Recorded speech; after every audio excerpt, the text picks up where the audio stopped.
తీవ్ర ఇబ్బందులు గురిచేసిన సంస్థపై కఠిన చర్యలకు ఆదేశించింది. దేశంలో ఇండిగో నడుపుతున్న విమానాల సంఖ్యపై 10% కోత విధిస్తూ కేంద్ర విమానయాన మంత్రిత్వ శాఖ ఉత్తర్వులు జారీ చేసింది. దీంతో రోజుకు 200 ఇండిగో విమానాలు నిలిచిపోనున్నాయి. అయినప్పటికీ అన్ని మార్గాల్లో సర్వీసులను కొనసాగిస్తామని సంస్థ ప్రకటించింది. అటు సుప్రీంకోర్టు కూడా సీన్లోకి వచ్చింది. ఇండిగో సీఈఓ కోర్టుకు రావాలంటూ ఆదేశించింది. అటు భవిష్యత్తులో మరిన్ని కఠిన నిర్ణయాలు తీసుకునే అవకాశం ఉందంటున్నారు విమానయాన రంగ నిపుణులు. ప్రయాణికులను ఇబ్బందులకు గురి చేయడమే కాకుండా ప్రభుత్వాన్ని బద్నాం చేసిన సంస్థపై ఆర్థికంగా కూడా ఫైన్ వేసే అవకాశాలు ఉన్నాయంటున్నారు. అయితే ఇంత జరుగుతున్నా సంస్థ మాత్రం ఇప్పటి వరకు కారణాలను బయటపెట్టలేదు. అందుగల కారణాలను కూడా తెలియకపోవడంతో కేంద్రం సీరియస్ గా ఉంది. బయట శక్తులతో సంస్థ కుమ్మక్కైనట్టు కొంత ప్రచారం కూడా జరుగుతోంది. ప్రభుత్వానికి చెడ్డ పేరు తీసుకువచ్చి బ్లాక్ మెయిల్ కు దిగాలన్న ఆలోచన కూడా ఉందన్న షాకింగ్ నిజాలు బయటపడుతూ ఉన్నాయి.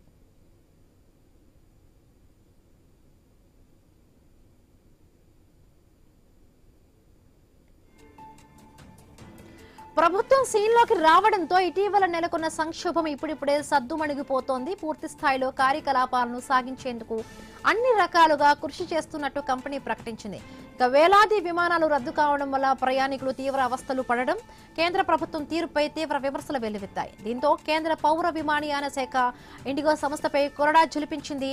ఇండిగో సంస్థ కార్యకలాపాల్లో 10% తగ్గించుకోవాలని కేంద్ర ప్రభుత్వం తాజాగా ఆదేశాలు జారీ చేసింది.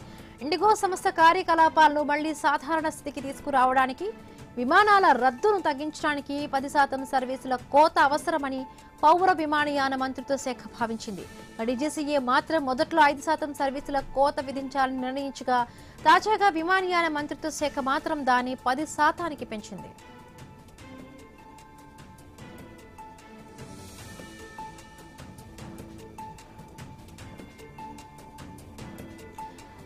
సాధారణంగా ఇండిగో సంస్థ రోజుకు దాదాపు 2200 విమానాలు నడుపుతుంది.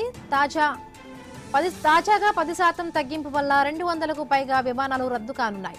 పౌర విమానయాన మంత్రిత్వ శాఖ ఆదేశాలను పాటించాలని ఆదేశిస్తూ ఇండిగో సీఈఓ పీటర్ ఎల్బర్సన్ ను మంత్రిత్వ శాఖ కార్యాలయానికి పిలిపించుకుంది.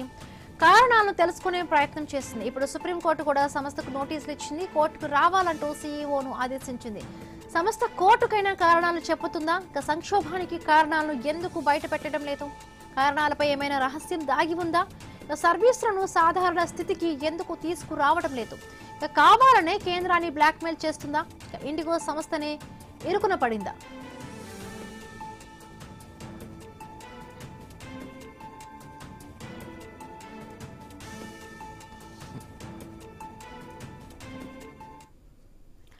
ఇటుక ఇండిగో సంస్థకు షాక్ ఇచ్చింది కేంద్ర ప్రభుత్వం. విమాన సర్వీసుల్లో 10% కూడా కోతను విధిస్తూ ఉత్తర్వులు జారీ చేసింది.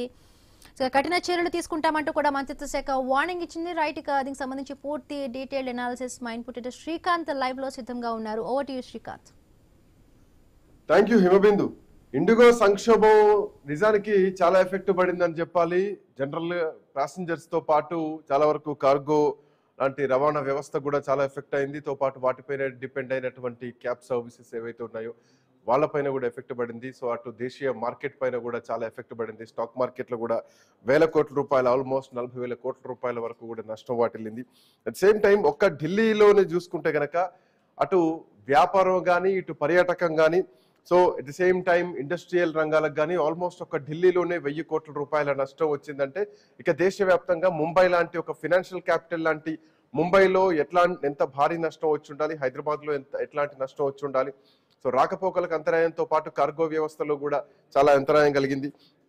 సో బిజినెస్ ట్రావెలర్స్ కూడా రాకపోకలకు చాలా అంతరాయం కలిగింది. ఆల్మోస్ట్ ఈ వారం 10 రోజుల్లో ఒక్క ఢిల్లీ మార్కెటే చూసుకుంటే గనక 1000 కోట్ల రూపాయల వరకు నష్టం వాటిల్లింది. దాదాపు ఢిల్లీ మార్కెట్లో జన సంచారం కూడా తగ్గిపోయింది. 100% ఉండేటువంటి జన సంచారం కూడా 25% తగ్గిపోయింది. కేవలం 70%కి వచ్చినటువంటి పరిస్థితి కేవలం ఒక మార్కెట్ పరంగా చూసుకుంటే గనక. సో ఓవరాల్ గా వ్యాపారాల పైన కానీ బిజినెస్ల పైన కానీ చాలా రంగాల పైన ఇండిగో దెబ్బ చాలా భారీగా పడిందని చెప్పాలి. సో ఇట్లాంటి నేపథ్యంలో అతిపెద్ద నెట్వర్క్ ఇండిగో విమానయాన సంస్థ, ఆల్మోస్ట్ ఎయిర్లైన్స్ లో 63-64% నెట్వర్కింగ్ ఉన్నటువంటి సంస్థ ఈరోజు ఒక్కసారిగా సంక్షోభానికి గురవడం చాలా ఇబ్బందులు ఎదుర్కొంది. దీనిపైన ఇప్పటికి కూడా కేంద్రం సీరియస్ అయింది. డీజీసీఏ కూడా ఇదివరకే నోటీసులు ఇచ్చింది. 15 రోజుల్లో సమయం కావాలంటూ కూడా దానికి సంబంధించినటువంటి ఇండిగో సిఇఓ పీటర్సన్ కూడా రెస్పాండ్ అయ్యారు. అయితే రెండోసారి మళ్ళీ నోటీసులు ఇచ్చారు. ఖచ్చితంగా వెంటనే అటెండ్ అవ్వాల్సిందే అంటూ డీజీసీఏ ముంగట అటెండ్ అవ్వాలంటూ కూడా ఆదేశాలు జారీ చేసింది. సో డీజీసీఏ ముందుకు పీటర్సన్ కూడా వెళ్ళబోతున్నారు. సో ఇట్లా నేపథ్యంలో ఆయన ఒక వీడియో రిలీజ్ చేయడం జరిగింది. కానీ ఈ వీడియోకు సంబంధించి ప్రజలను ఇబ్బంది తెలియకుండా వచ్చినటువంటి సంక్షోభం కాదు, డీజీసీఏకు తెలిసి జరిగినటువంటి సంక్షోభమే, అటు ఇండిగో సంస్థకు కూడా తెలిసి జరిగినటువంటి సంక్షోభమే. సో ఈ సంక్షోభం వల్ల ఈరోజు అంటే ప్రయాణికులను ఫలంగా పెట్టి ఇండిగో సంస్థ ఒక వికటాటహాసం చేసిందనే చెప్పాలి. సో ప్రైవేటీకరణ జరిగితే పూర్తి స్థాయిలో ప్రైవేట్ వ్యక్తుల చేతుల్లోకి వెళ్తే, గుత్తాధిపత్యం వెళ్తే, సో కేంద్రం జుట్టు ఈరోజు ప్రైవేట్ వ్యక్తుల చేతుల్లోకి వెళ్ళబోతోంది. సో అన్ని వ్యవస్థలు ప్రైవేటీకరణ జరిగితే ఇలాంటి పరిణామాలు ఎదుర్కొంటాయని చెప్పడంలో ఎట్లాంటి సందేహం లేదు. ఇది ఒక ప్రత్యక్షమైనటువంటి ఉదాహరణ అని చెప్పడంలో ఎట్లాంటి సందేహం లేదు. సో భారత ప్రభుత్వం కూడా ఎయిర్లైన్స్ ని ఇంకా పెంచాలి అండ్ ఒక్కరిపైన డిపెండ్ అవ్వకుండా ఇంకా సోర్సెస్ కూడా ఉండేలాగా ఇంకొక 4-5 ఎయిర్లైన్స్ ను కూడా తీసుకురావాల్సినటువంటి అవసరం కూడా ఉంది. ఎస్ పీసీఆర్ ఏమన్నారు? యా, రామారావు గారు అట్లాగే వివి రావు గారు కూడా మనతో పాటు జాయిన్ అయ్యారు. వివి రావు గారు నమస్తే. రావు గారి సంక్షోభం ఇక సర్దుమణింది అనుకోవచ్చా? ఆల్మోస్ట్ ఒక 70% క్లియర్ అయింది అనుకోవచ్చా? ఇది తెలిసి జరిగిన సంక్షోభమా, తెలియకుండా జరిగినటువంటి అకస్మాత్తుగా వచ్చినటువంటి సంక్షోభమా? ఆఖరికి ప్రైవేట్ వ్యక్తులు ఈ రోజు ప్రభుత్వాలను బ్లాక్మెయిల్ చేసేటువంటి పరిస్థితికి వచ్చిందా? ప్రజలను నిర్దాక్షిణ్యంగా బలి చేసేటువంటి పరిస్థితులు వచ్చాయా? ఎట్లా చూడొచ్చు రావు గారు? చికిత్స జరిగిందండి. అంటే రావు గారు వాయిస్ రావట్లేదు. వినిపిస్తుందా? ప్రాథమిక చికిత్స జరిగింది. కెన్ యు హియర్ మీ? ఈ ప్రాథమిక చికిత్సలో సర్వీసులు దాదాపు పునరుద్ధరించినట్టు ఇండిగో అనౌన్స్మెంట్ చేస్తోంది. కానీ రేట్లు మాత్రం, టికెట్ రేట్స్ మాత్రం చాలా హైగా ఉన్నాయి. అంటే ఏంటంటే ఇంకా ఫుల్ సర్వీస్ పునరుద్ధరణ అవ్వలేదనే మనం లెక్క పెట్టుకోవాలి. ఇంకా చాలా కాన్స్పిరసీ థియరీస్ నడుస్తున్నాయి. ఆ కాన్స్పిరసీ థియరీస్ కి కొన్ని పాయింట్స్ పాతగా 6 నెలలు 9 నెలల్లో వచ్చిన మీడియాలో వచ్చిన వార్తల ప్రకారం కొన్ని కాన్స్పిరసీ థియరీస్ కి కొన్ని లింక్స్ ఉండే అవకాశం ఉంది, అందులో డౌట్ ఏమీ లేదు. ఫస్ట్ థింగ్ ఏంటంటే సెలిబీ అన్న కంపెనీ, టర్కిష్ కంపెనీని మన భారత ప్రభుత్వం సెక్యూరిటీ కారణాల వల్ల భారత్ లో వాళ్ళ కాంట్రాక్ట్స్ అన్ని అకస్మాత్తుగా క్యాన్సిల్ చేయడం జరిగింది. ఆ క్యాన్సిల్ చేసినప్పుడు దేశీయంగా ఉన్న కొన్ని కంపెనీస్ కాంట్రాక్ట్ తీసుకున్నాయి. అది మెయిన్లీ సాట్స్ అంటే ఎయిర్ ఇండియా తోటి ఉన్న అనుబంధ సంస్థలు తీసుకోవడం జరిగింది. దీనివల్ల బహుశా ఇండిగోకి ఆర్థిక భారం చాలా పడి ఉండవచ్చు. తర్వాత అదే సమయంలో ఎప్పుడైతే మన దేశం అంతా, ప్రజానీకం అంతా సెలిబీ కంపెనీకి ఎగ్నెస్ట్ గా, టర్కీకి ఎగ్నెస్ట్ గా మాట్లాడినప్పుడు ఇండిగో మాత్రం టర్కీకి ప్రయాణాలు పెంచండి అంటూ వాళ్ళు అడ్వర్టైజ్మెంట్స్ రిలీజ్ చేశారు. తర్వాత ప్రైవేట్ ఈమెయిల్స్ కూడా పంపించారు. నాకే వచ్చింది ఒక ఈమెయిల్. ఈ విధంగా చూస్తే ఏంటంటే దేశం ఒక సైడ్ నడుస్తుంటే ఇండిగో ఎయిర్లైన్స్ మాత్రం వేరే విధంగా టర్కీ, అజర్బైజాన్ ప్రాంతాలకి ప్రమోషన్ చేసింది. ఇది ఎందుకు చేసిందో అర్థం కావట్లేదు. అంటే ఈ వెనకాల ఏ హస్తాలు ఉన్నాయి? ఇంకా రెండో పాయింట్ చూసుకుంటే పాకిస్తాన్ ఇంటర్నేషనల్ ఎయిర్లైన్స్, ఇది చాలా సంవత్సరాలుగా డిఫంక్ట్ అయిపోయింది. వాళ్ళ ఓన్ ప్రైమ్ మినిస్టర్ కూడా పిఐఏ విమానాన్ని వాడగలిగే పరిస్థితిలో లేని పరిస్థితికి వచ్చారు. ఒకప్పుడు ఇమ్రాన్ ఖాన్ గారు సౌదీ అరేబియా ప్రిన్స్ దగ్గర నుంచి విమానం అద్దెకి తీసుకుని అమెరికా వెళ్ళి తిరిగి రావాల్సి వచ్చింది. అప్పుడు కూడా చిన్న గొడవ జరిగింది, అది వదిలేయండి. ప్రస్తుతానికి Pakistan international lines IMF guide lines ప్రకారం ఆక్షన్కి వచ్చింది. ఆక్షన్కి వచ్చినప్పుడు ప్రీ టెండర్స్ లో 4 కంపెనీలు సెలెక్ట్ అయినాయి. ఆ 4 కంపెనీల్లో leading company Pakistan fauji foundation. అంటే ఏంటంటే ఆర్మీకి ఉన్న ప్రైవేటు ఇన్వెస్ట్మెంట్ సంస్థ.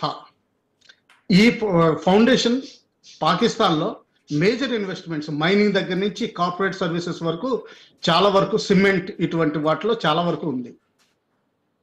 ఈ 23rd జరగనున్న ఆక్షన్ మునీర్ గారు 100% ఫౌజీ ఫౌండేషన్ కి ఫేవర్ చేస్తున్నారు. ఆయన డెసిషన్ మేకర్ కాబట్టి బహుశా వాళ్ళకి వెళ్తుంది. అయితే షహబాజ్ షరీఫ్ గారు మాత్రం మీడియాలో వేరే విధంగా వస్తున్నారు. దీన్ని పారదర్శకంగా చూపించడానికి మేము ఓపెన్ ఇంటర్నెట్లో ఆక్షన్ చేస్తాం, ఓపెన్ పబ్లిక్ ఆక్షన్ చేస్తాం. అంటే పబ్లిక్ ఆక్షన్ అంటే ఓపెన్గా ఇంటర్నెట్లో అందరికీ ప్రొసీడింగ్స్ చూపిస్తాం అన్నట్టుగా చెప్తున్నారు. అంటే ఏంటంటే మునీర్ గారి గ్రూప్కి పాకిస్తాన్ ఇంటర్నేషనల్ ఎయిర్లైన్స్ కబ్జా చేయాలన్న ఆలోచన ఉంది. అలాగే షహబాజ్ షరీఫ్ గారికి దాన్ని నెగేట్ చేయాలన్న ఆలోచన ఉంది. పైకి చెప్పపోయినా కానీ ఈ రెండు గ్రూపులు వాళ్ళు పాకిస్తాన్ లో అంటే ఏంటి సార్ లింక్ ఏంటి? ఇది కంప్లీట్లీ డిఫరెంట్ లైన్ కనిపిస్తోంది. మీరు చెప్పిన లైన్ ఈవెన్ ఈ రోజు మార్నింగ్ కూడా నేను కొన్ని వార్తల్లో చూడడం జరిగింది. అక్కడక్కడ దేశంలో కూడా ఈ చర్చ జరుగుతోంది. అంటే ఏంటి ఈ లింక్ ఎక్కడ సింక్ అవుతోంది? ఈ రెండు వ్యవహారాలకి ఇండిగో ఇప్పుడు క్రియేట్ చేసినటువంటి సంక్షోభానికి, మీరు చెప్తున్నటువంటి టర్కీకి, అజర్బైజాన్ కి చేసినటువంటి ప్రమోషన్ కి, ఆసిఫ్ మునీర్ కి ఎక్కడ సింక్ అవుతుంది? 52% ఇండిగోలో ఇన్వెస్ట్మెంట్ ఈ రోజున ఫారిన్ ఇన్వెస్టర్స్ ఉన్నారు. మన ఇండియన్ పబ్లిక్ కేవలం 4% ఉన్నారు. మ్యూచువల్ ఫండ్స్ కానీ మన ఇండియన్ పబ్లిక్ ఇన్స్టిట్యూషన్స్ కానీ చాలా తక్కువ మంది ఉన్నారు. ఒక ప్రమోటర్ దాదాపు ఇద్దరు ప్రమోటర్స్ కలిపి 37% ఉన్నారు. గంగ్వాల్ గారు లాస్ట్ 1 year లో దాదాపు 20% ఆయన వాటా అమ్మేసి, అంటే 20% ఓవరాల్ ఇండిగోలో వాటా అమ్మేసి ఆయన పీక్ టైంలో క్యాష్ చేసుకున్నారు. అంటే ఏంటంటే తర్వాత ఇంకోటి గమనించాల్సిన విషయం ఏంటంటే టాప్ మేనేజ్మెంట్ అంతా ఫారినర్స్ ఉన్నారు.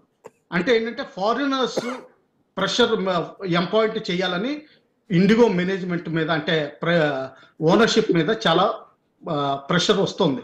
దానివల్లే వాళ్ళు ఫారినర్స్ని పోనీ అంటే సిఎండిని పెట్టుకున్నా, సిఇఓని పెట్టుకున్నా కానీ తర్వాత ఇంకా నెక్స్ట్ 2-3 రంగ్స్ కూడా ఫారినర్స్ని పెట్టుకోవాల్సిన అవసరం లేదు. ఇండియాలో కూడా చాలా మంది ఉన్నారు.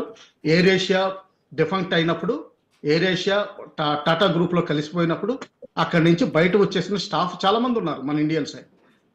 గతంలో ఇట్లాంటి సంక్షోభాలు ఏమైనా వచ్చాయా? గతంలో మలేషియా ఎయిర్లైన్స్ లో కూడా ఇట్లాంటి సంక్షోభం ఒకటి వచ్చిందన్నారు. బట్ ఇంత పెద్ద ఎత్తున భారతదేశంలో వచ్చిన విధంగా గతంలో ఏమైనా ఉన్నాయా? అంటే ఏంటంటే ఇప్పుడు పాకిస్తాన్కి వాళ్ళ దేశంలో జరుగుతున్న ఇంటర్నేషనల్ ఎయిర్లైన్స్ సంక్షోభానికి ఇండియాలో కూడా చేయాలని ఎప్పుడో దురుద్దేశం పర్మనెంట్ గా ఉంటుంది. అది టర్కీ సెలిబీ కంపెనీ బయటికి వెళ్ళిపోవడం, ఫారిన్ ఇన్వెస్టర్స్ ఎవరైతే ఉన్నారో వాళ్ళ డేటా పబ్లిక్ లో లేదు, ఫుల్ డేటా ఎవరు ఇన్వెస్ట్ చేశారన్నది. బహుశా అనుమానం ఏంటంటే ఆ కాన్స్పిరసీ థియరీ పనిచేస్తుంది. ఎందుకంటే ఇండిగోకి ఓన్ ఫ్లయింగ్ అకాడమీ ఉంది. ఇండియాలో 80 లక్షలు కట్టి మీరు ఇండిగో ద్వారా పైలట్ అయ్యే అవకాశాలు ఉన్నాయి. తర్వాత వాళ్ళకి ఇండిగో గ్యారంటీ ఇస్తుంది, ఇన్నేళ్లు మేము మీకు పైలట్ మేము ఉద్యోగం ఇప్పిస్తానని. అటువంటిదప్పుడు 18 నెలలు 19 నెలల క్రితం చేసిన పాలసీ స్టేట్మెంట్కి కేవలం 15-20% ఇంప్రూవ్ చేయడానికి ఇండిగోకి ఏ మాత్రం ప్రాబ్లం లేదు. అంటే ఆర్టిఫిషియల్గా క్రియేట్ చేశారంటే టాప్ మేనేజ్మెంట్లో ఎవరో వెనకాల ఉండి కథ నడిపించే అవకాశం ఉంది. కానీ ఎట్టి పరిస్థితుల్లోనూ ఇది మాత్రం ఇండిగో కావాలని చేసిన దుశ్చర్యని చాలా స్పష్టంగా తెలుస్తుంది. నిన్న సో దీనికి డీజీసీఏ కారణం, డీజీసీఏకు కూడా సమాధానం ఏం చెప్తుంది ఇండిగో అంటే, సో మేము ఖచ్చితమైనటువంటి కారణం చెప్పడానికి అయితే మా దగ్గర ఏం లేదు, అది సాధ్యం కూడా కాదంటూ కూడా డీజీసీఏకి ఇవాళ కూడా చెప్పింది ఈరోజు జరిగినటువంటి భేటీలో కూడా. సో దానికి 15 రోజుల సమయం అడిగింది. అఫ్కోర్స్ ఈరోజు రామ్మోహన్ నాయుడు కూడా కలిశారు వాళ్ళు, ఇండిగోకి సంబంధించినటువంటి సీఈఓ. బట్ ఒక పూర్తి కారణం మాత్రం, పర్టికులర్ కారణం చెప్పలేకపోతోంది ఇండిగో సంస్థ. సో ఈ కొత్త నిబంధనలే కారణమా అంటే, మరి గతంలో కూడా కొత్త నిబంధనలు పోయిన సంవత్సరం 2024లో కూడా రూల్స్ తీసుకురావడం జరిగింది. దానికి సంబంధించి ఆల్మోస్ట్ 60-70% ఇండిగో ఫాలో అయింది. అప్పుడు లేనటువంటి ఇబ్బందులు ఇప్పుడే ఎందుకు రావడం జరిగింది? ఇప్పుడే ఇండిగో ఇంతటి ఒక రకమైనటువంటి బ్లాక్మెయిల్కి ఎందుకు దిగాల్సి వచ్చింది? అంటే ఫస్ట్ నేను ఇందాక అన్నది 52%, అంటే మెజారిటీ పర్సెంటేజ్ ఫారిన్ ఇన్వెస్టర్స్ చేతుల్లో ఉంది. ఇది ఒక మేజర్ ప్రమోటర్ ఇంటర్నల్ వైషమ్యాలు అవనివ్వండి, వాళ్ళ గొడవలు అవనివ్వండి, ఆయన వైదొలిగినప్పుడు ఆయనకి చాలా పాపులర్ నెట్వర్క్ ఉంది యుఎస్ఏలోను, యూరోప్లోను, వీటిలోను. సో ఆయన దీన్ని డౌన్ చేయడానికి చాలా ప్రయత్నాలు చేసే ఉండొచ్చు, అదొక కాన్స్పిరసీ థియరీ అవ్వచ్చు. కానీ జనరల్గా ఇంటర్నేషనల్గా ఏం నడుస్తాయంటే అండి, ఎస్పెషల్లీ పాకిస్తాన్ తోటి వాళ్ళకి ఏదైనా జరిగితే ఇండియాలో కూడా అది కూడా అటువంటిదే జరగాలని కూడా చూస్తారు. జాఫర్ ఎక్స్ప్రెస్ ఎప్పుడైతే అయిందో మన ఇండియాలో పహల్గాం అయింది. నంబర్స్ అఫీషియల్గా చూస్తే సేమ్ 26. ఆ విధంగా చూస్తే ఏంటంటే పాకిస్తాన్ ఏ విధంగా అయినా సరే కాన్స్పిరసీ చేసిందా సెలిబీ ద్వారా, ఎందుకంటే సెలిబీ అండ్ దీని కాస్ట్ పెంచడం ద్వారా ఇండిగోకి ఏమాత్రం వేరే సెలిబీ తప్పితే గానీ వేరే వాళ్ళ ద్వారా మెయింటెనెన్స్ తీసుకోవడానికి ఇష్టం లేదు. ఆ విధంగా చూస్తే ఏంటంటే అందుకనే వాళ్ళు ఆన్సర్ క్లియర్ గా ఇవ్వలేకపోతున్నారు. ఆన్సర్ ఒకవేళ నిజంగా ప్రాబ్లం అయితే ఆన్సర్ చాలా క్లారిటీ తోటి బయటకు వస్తుంది ఎందుకు అయిందన్నది. అది రావట్లేదు. 15 రోజులు గడువు అడుగుతున్నారు, ఒక్క రోజులో రిప్లై ఇవ్వలేరా అది. సో ఆ విధంగా చూస్తూ ఉంటే suddenly foreign management, foreign investment, తర్వాత చుట్టుపక్కల జరుగుతున్న విషయాలు ఇవన్నీ కూడా కొంత ఇన్ఫ్లుయెన్స్ చేసే అవకాశం తప్పనిసరిగా ఉంది. ఎస్పెషల్లీ అమెరికన్ ప్రెసిడెంట్ వచ్చినప్పుడు కానీ రష్యన్ ప్రెసిడెంట్ వచ్చినప్పుడు కానీ ఇటువంటి మేజర్ ఎంగేజ్మెంట్స్ అయినప్పుడు మనకి చాలా డీల్స్ అయినాయి. ఇటువంటిదప్పుడు దేశాన్ని డౌన్ చేయడానికి నైబర్స్ ఎటువంటి పరిస్థితుల్లోనూ వీలైనంత వరకు బ్యాక్ డోర్ ద్వారా చాలా తీవ్రంగా ప్రయత్నిస్తారు. ఈసారి టెర్రరిస్ట్ అటాక్ జరగలేదు, కానీ ఈ విధంగా ఒక విధంగా ఎకానమీని డ్యామేజ్ చేయడానికి, ప్రస్తుతం ఉన్న గవర్నమెంట్ ని డిఫేమ్ చేయడానికి, మినిస్ట్రీస్ ని డిఫేమ్ చేయడానికి, పబ్లిక్ ఇన్కన్వీనియన్స్ అంటే దాదాపు 9 లక్షల మంది ప్రయాణికులు చాలా తీవ్రంగా సఫర్ అయ్యారు. ఇదంతా చేయడానికి చాలా అవకాశాలు చాలా ఉన్నాయి. కానీ ఎట్టి పరిస్థితుల్లోనూ బ్లేమ్ మాత్రం 100% నన్ను అడిగితే ఇండిగో టాప్ మేనేజ్మెంట్ ఇది మాత్రం ఇందులో స్పష్టంగా తెలుస్తోంది. ఎందుకంటే 15 to 20% ఆర్గనైజేషనల్ సెటప్ లో మాడిఫై చేయడానికి 18 నెలలు, especially own flying training academy ఉన్నప్పుడు చాలా ఈజీ. అది చేయలేకపోయారంటే ఎయిదర్ వాళ్ళకి చేతకానితనం అన్న అయి ఉండాలి, లేకపోతే కావాలన్నా చేసింది. నాకు రెండోదే అనిపిస్తుంది, కావాలని చేసిన ప్రయత్నం అని అనిపిస్తుంది. చెప్పండి రామారావు గారు. నమస్తే. ఒకటి ఇండిగో కావాలని చేసింది స్పష్టంగా తెలుస్తోంది. సో సంస్థల్ని అతి ప్రైవేటీకరణకి ఇస్తే ఏం జరుగుతుంది అన్నది ఒక ప్రత్యక్ష ఉదాహరణ కన్నా ముందు కనిపిస్తోంది. ఇంకోటి దీంట్లో ఏదో కాన్స్పిరసీ థియరీ కనిపిస్తోంది. సో దీంట్లో అంటే కొన్ని డాట్స్ ను చూస్తే కూడా వివి రావు గారు చెప్పిన దాని ప్రకారం ఆఫ్ కోర్స్ ఆయనకు వచ్చినటువంటి పర్సనల్ మెయిల్స్ ప్రకారం, లేదంటే ఇండిగో వ్యవహరించినటువంటి వ్యవహారం టర్కీకి అజర్బైజాన్ కి చేసినటువంటి ప్రమోషన్ లా ఎందుకు చేసింది అన్నటువంటి హైడ్ అండ్ సీక్ అనేది బయటకు రావాల్సినటువంటి అవసరం ఒకటి ఉంది. ఇది ఇండిగోనే చెప్పాలి, లేదంటే ఒక విచారణ దీని మీద జరగాలి, ఒక కమిటీ విచారణ చేయాల్సినటువంటి అవసరం ఉంది, ప్రభుత్వం బయటకు తీయాల్సినటువంటి పాయింట్. మోరోవర్ చాలా ఎగ్జాంపుల్స్ జేడీ వాన్స్ వచ్చినప్పుడే పహల్గామ్ అటాక్ కానీ, లేదంటే ఇందాక ఇంకో ఎగ్జాంపుల్ జాఫర్ ఎక్స్ప్రెస్ ఏదైతే అక్కడ పాకిస్తాన్ సంబంధించినటువంటి వాళ్ళు ఉన్నారో ఆ జరిగినటువంటి అటాక్, జాఫర్ ఎక్స్ప్రెస్ హైజాక్ చేసినటువంటి పరిస్థితే కానీ, బలూచిస్తాన్ సంబంధించినటువంటి వాళ్ళు, ఆ తర్వాత పహల్గామ్ అటాక్ కానీ, మొన్న జరిగినటువంటి ఢిల్లీ ఎర్రకోట దగ్గర జరిగినటువంటి దాడులు కానీ, అండ్ మోర్ ఓవర్ ఈ ఇండిగో సంక్షోభం వచ్చినటువంటి సమయంలోనే ఎపిసోడ్ లో పుతిన్ కూడా ఇండియాకి రావడం జరిగింది, ఢిల్లీకి రావడం జరిగింది. సో ఏదో ఒకటి దేశాన్ని ఇబ్బంది పెట్టేటువంటి కుట్రలు జరుగుతున్నాయి. దీని వెనకాల పాకిస్తాన్ కుట్ర ఉందా? ఆ జోనర్లో ఏమైనా ఆలోచించవచ్చు. ఎందుకంటే చాలా వరకు కొంతమంది విశ్లేషకుల నుంచి కూడా నేను విన్నాను. ఈరోజు ఉదయం కూడా నేను ఈ ప్రస్తావన వినడం జరిగింది. అదే ప్రస్తావన ఈరోజు వివి రావు గారు కూడా తీసుకురావడం జరిగింది. ఎట్లా చూడొచ్చు రామారావు గారు? శ్రీకాంత్ గారు, మీకు పెద్దలు వివి రావు గారికి, అట్లాగే మనకు ఐన్యూస్ ప్రెస్ లో నమస్కారం. నమస్తే. నేను ఇంకో కోణం చెప్తున్నాను. యాక్చువల్ గా వివి రావు గారు చెప్పిన కుట్ర కోణం అనేది ఇంకా పరిశోధించాల్సింది, కానీ సమన్వయ లోపం కనపడుతుంది నాకంటే. అంటే పిసినారితనం, ఇండిగో పిసినారితనం రెండు సమన్వయ లోపం కనబడుతున్నాయి. కేంద్ర ప్రభుత్వానికి డీజీసీఏకు సంబంధం లేకపోవడం, డీజీసీఏ ఆర్డర్ ఇచ్చింది మళ్ళీ వెనక్కి తీసుకున్న ముచ్చట్లో వాళ్ళు గొడవ పెట్టారు. మనకు కేంద్ర ప్రభుత్వం చాలా తీవ్రంగా హెచ్చరించింది డీజీసీఏ. సరిగ్గా 2024 కంటే 2 సంవత్సరాలు కావస్తుంది ఈ నిబంధనలు పెట్టి కదా. 3 మన 5 కారణాలు చెప్తారు. 5 కారణాల్లో మొదటి పట్టడం లేదని చెప్పుకుంటూ ఇప్పుడు డీజీసీఏకి ఇండిగో ఏమిచ్చిన సమాధానం చివరిలో ఈ మన డీజీసీఏ నిబంధనలు కూడా కారణం అని ఇచ్చింది. 5 కారణాలు చెప్పుకుంటూ అందులో 5వ కారణంగా ఇది చూపించింది. సమన్వయ లోపం ఎందుకంటున్నారంటే సామాన్య ప్రజలకు అర్థం కావాలంటే సుమారు 10 లక్షల మంది, 9 లక్షల మంది ఇప్పటికే ఇంకా సర్దుకోలే. ప్రాథమిక చికిత్స కూడా ఇంకా పూర్తిగా నడుస్తూనే ఉంది. అంటే ఎఫ్ఐఆర్ లెవెల్ ఉంది, అడ్వకేట్ పాలసీ పని ఎఫ్ఐఆర్ లెవెల్లో ఉన్నది.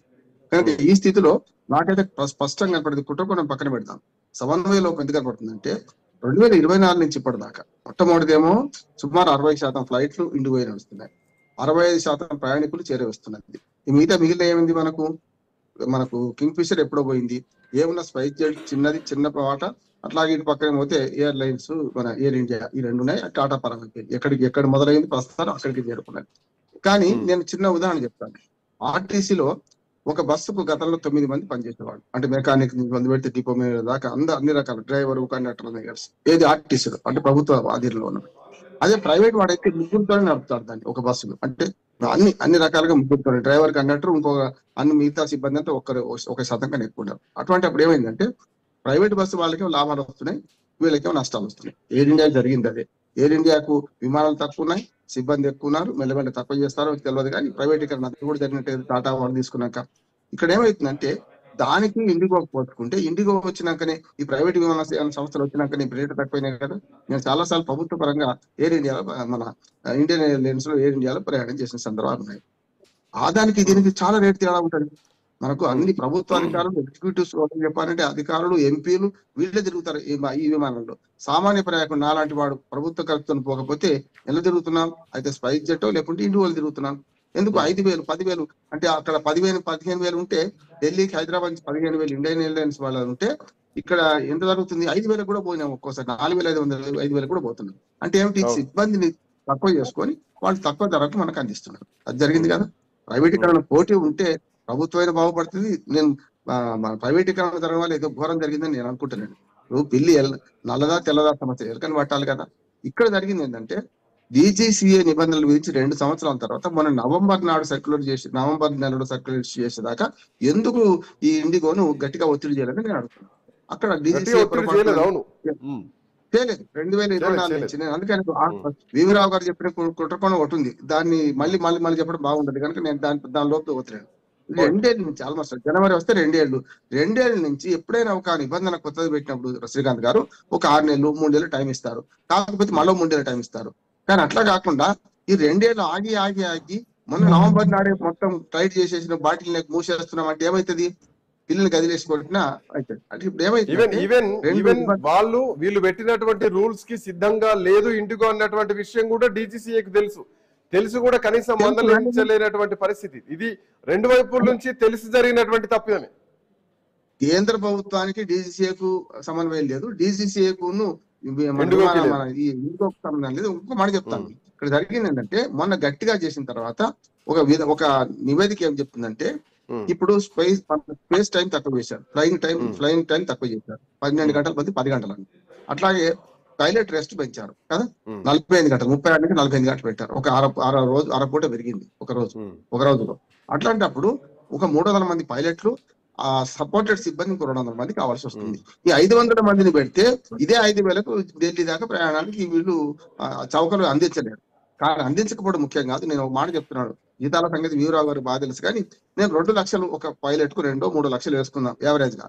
ఒక 500 మంది అందరి సిబ్బంది కలిసి 500 మందిని పెడితే మహా అయితే 10 కోట్లు అవుతాయి నెలకు. అంతేగా జీతాలు 10 కోట్లు అంటే 120 కోట్లు సంవత్సరానికి. కాదు 3 లక్షలు వేసుకోండి, 150 కోట్లు.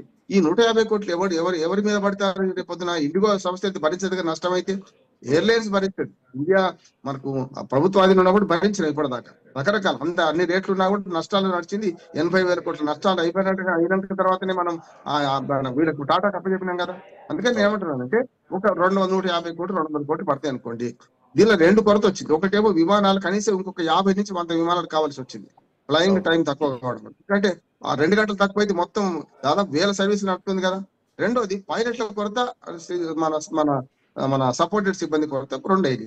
ఒకటేమో మన సిబ్బంది కొరత, రెండోదేమో మన ఫ్లైట్ల కొరత. ఈ 2 వల్ల వచ్చిన సమస్య. కనీసం ఫ్లైట్ ఒక ధర ఇన్ని కోట్లు ఉంది అనుకుంటే 50 ఫ్లైట్లు కొనడానికి ఎంత ఖర్చు అవుతుంది? అది పెట్టలేదు అయింది.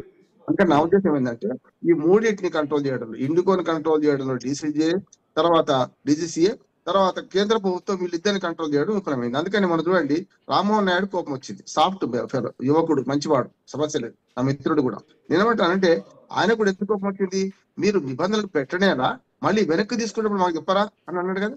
కేంద్ర ప్రభుత్వానికి DGCAకి అదే సమస్య. పెద్ద ఒక అహం ఆర్థికం కాదు ఎప్పుడైనా సరే. వీళ్ళు 2 ఉన్నాయి. అహమేమో కేంద్ర ప్రభుత్వానికి తెలపలేదని మళ్ళీ వెనక్కి తీసుకున్నాడు. ఇప్పుడు 10 గంటల దాకా ఇచ్చారు. నేనేమంటున్నాను 15 కాదు, ఇంకో 15 రోజులు పెంచండి. జనవరి 1 నుంచి స్ట్రిక్ట్ గా ఇంప్లిమెంట్ చేస్తారు. ఏం చేస్తారు, చస్తారో ఉంటారో నాకు తెలియదు. అతి గుత్తాధిపత్యం కూడా దీనికి ఒక కారణం అని చెప్పాలి. ఒకరే ఉండడం, మార్కెట్ లో ఒక వ్యవస్థ ఉండడం కూడా ఇది దెబ్బే. ఇది కేంద్రానికి దెబ్బే, డీసీఐకి దెబ్బే. ఇంకా ఎయిర్లైన్స్ సంఖ్య కూడా పెంచాలి, మిగతా వాళ్ళని కూడా ఎంకరేజ్ చేసి తీసుకురావాల్సినటువంటి అవసరం. ఒక్క మాట చెప్తాను సార్, సెల్ ఫోన్ కంపెనీలు చూసి బిఎస్ఎన్ఎల్ నష్టపోయింది ఇదే కదా. బిఎస్ఎన్ఎల్ నష్టపోయినాక 2, 3 అవైలబిలిటీ ఉన్నాయి మనకి, అవి కూడా కలుస్తున్నాయి. వాళ్ళందరూ సిండికేట్ అవుతున్నారు. ఒక రకంగా ఎయిర్టెల్ కానీ జియో కానీ అందరూ సిండికేట్ అవుతున్నారు. అన్ని రేట్లు పెరిగినాయి కదా. ఇప్పుడు గుత్తాధిపత్యంగా ఏమైంది, మొదట్లో అన్ని రాయితీలు ఇచ్చిన ఇదే సెల్ ఫోన్ కంపెనీలు మనకి ఇప్పుడు తడిసి మోపడవుతున్నాయి కదా. ఏది మనకు ఈ రీఛార్జ్ చేసుకోవాలంటే ఇది అంతే అంటున్నాడు. అయితే ఒకటేంటంటే ఆగే వాడే కడతాడు తాళ్ల పని అన్నట్టు రేట్లు పెంచినా సరే గానీ ఇట్లాంటి సంక్షోభం మళ్ళొకసారి రాకుండా ఉండాలంటే కేంద్ర ప్రభుత్వం DGCA నిబంధనలు గట్టిగా పాటించమని చెప్పి DGCA ద్వారా ఇండిగో మీద ఒత్తిడి చేయాలి. ఒకటి, ఇండిగో మీద 10 లక్షల మంది ప్రయాణికులు ఇబ్బంది పడ్డారు కనుక ఖచ్చితంగా 1000 కోట్ల ఫైన్ వేయడం కాకుండా అవసరమైన మౌలిక సౌకర్యాలు కల్పించడానికి వాడుకోవాలంటున్నాను. ఈ మూడింటి మధ్య సమన్వయం ఉంటే ఇట్లాంటి సంక్షోభం మళ్ళీ రాకుండా ఉంటుందని నేను అనుకుంటున్నాను. Exactly. Thank you Rammohan Rao గారు, థ్యాంక్ యూ వివి రావు గారు. సో విమానయాన సంస్థలు ఏవైతే ప్రజల్ని ఇబ్బంది పెట్టేటువంటి ఈ సంస్థల్లో ఇండిగో లాంటి సంస్థ ఒక గుత్తాధిపత్యం లాగా, ఏకఛత్రాధిపత్యం లాగా వ్యవహరిస్తూ 2400 ఆల్మోస్ట్ 2500 వరకు విమానాలు నడిపిస్తున్నటువంటి అతిపెద్ద భారీ ఇండియన్ ఎయిర్లైన్స్ లో ఇండిగో విమానయాన సంస్థ అతిపెద్దది. సో ఉన్నది ఏకైక సంస్థ, అతిపెద్ద సంస్థ డొమెస్టిక్ ఎయిర్లైన్స్ లో. కాబట్టి ఈరోజు DGCAనే వాళ్ళ చేతిలో పెట్టుకోవడానికి, జుట్టు వీళ్ళ చేతిలో ఉంచుకోవడానికి చేసినటువంటి ఒక ప్రయత్నం, ఒక బ్లాక్మెయిల్ అని చెప్పాలి.